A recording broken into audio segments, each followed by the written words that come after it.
Hello mga kalobs! Kumusta po kayo? Pinainit nga lang po pala ni Mama eto pong bihon na inulam namin kagabi.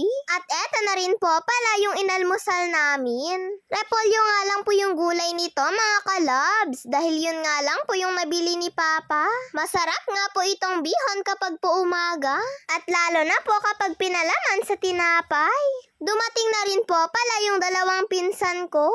Tinatawag nga din po namin siyang kumain, pero sabi niya nga po ay tapos na nga daw po silang kumain bago daw po sila nagpunta dito.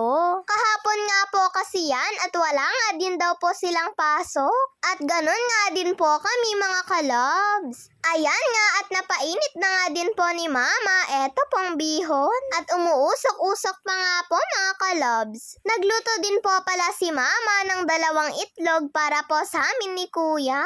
Pero sabi ko nga po ay dapat hindi na nga po nagluto si Mama dahil marami naman po itong bihon. Nakapagbigay pa nga po si Mama ng bihon sa kanila nanay. At talagang sinadya nga daw po ni Mama na 1 kilo ng bihon yung lulutuin niya para daw po may matira kinabukasan. Masarap din daw po kasi ang bihon sa umaga. At tignan nyo naman, marami pa nga pong natira. Masarap nga din po ito, lalo na po mainit. Pagkatapos po pala namin kumain at nagpahinga saglit, ay tsaka nga po nag-igib sila Kuya at Papa. Paano naman po kasi mga kalobs, hanggang ngayon kasi ay wala pa rin po kaming tubig. Halos mag-15 days na nga po kaming walang tubig, hanggang po kasi ngayon ay wala pa rin. Ang hirap pa man din po kasing mag-igib dahil medyo malayo pa nga po yung pag-iigiban nila Papa. Sobrang sakit na nga din daw po ng katawan nila Mama, Papa at Kuya sa kakaigib. Araw-araw din po kasi na kailangan ay nag-iigib sila. Wala po kasi kaming gagamitin kung sakali.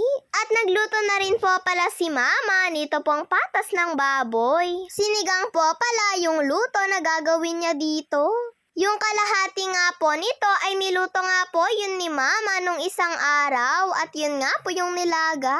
Dito nga po muna sa maliit na pressure cooker lulutuin ni Mama ito. Medyo matagal din po kasi itong lumambot. Hiniram po kasi yung pressure cooker naming malaki Kaya dito na nga lang po muna nagluluto si Mama. Masarap nga din po pala itong patas kapag po sinigang ang luto. Lalo na mataba at yung iba ay malaman.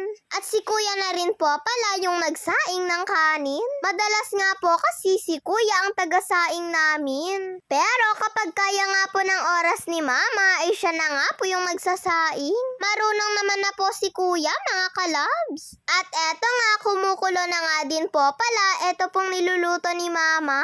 At medyo malambot na nga din po pala ito. Kaya nilagay na nga din po pala ni Mama yung gabi. Eto nga po muna yung una niya pong nilagay dahil medyo matigas nga daw po ito. At nung medyo malambot na nga din po yung gabi ay sinabay-sabay na nga din pong nilagay ni Mama yung mga gulay. Okra, talong, eto pong green na sili at saka po labanos. Sinalin na nga din po pala ito ni Mama sa kawali mga kalobs. Hindi nga daw po kasi kasya sa unang pinaglutuan niya.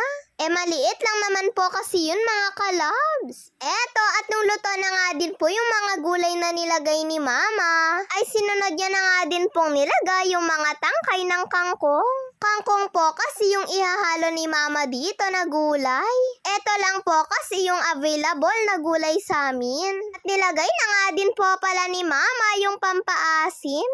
Para naman daw po manuot yung asim sa sabaw. Yung medyo malaking pampaasim na nga po yung nilagay ni Mama. Papalambutin nga lang daw po ng konti ni Mama eto pong mga tangkay.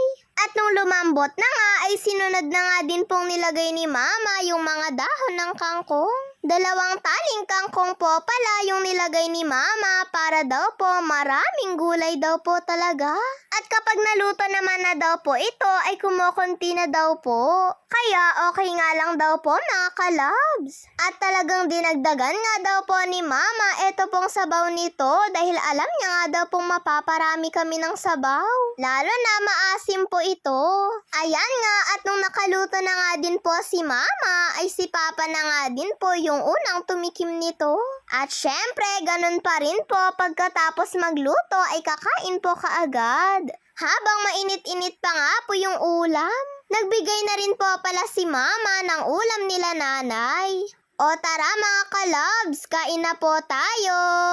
At dahil ayaw ko nga po pala ng taba, ay eto nga pong laman yung kinuha ko. Yun lang po mga kalabs, maraming salamat po sa panonood ninyo. Mag-iingat po kayo palagi, God bless to all, bye-bye po!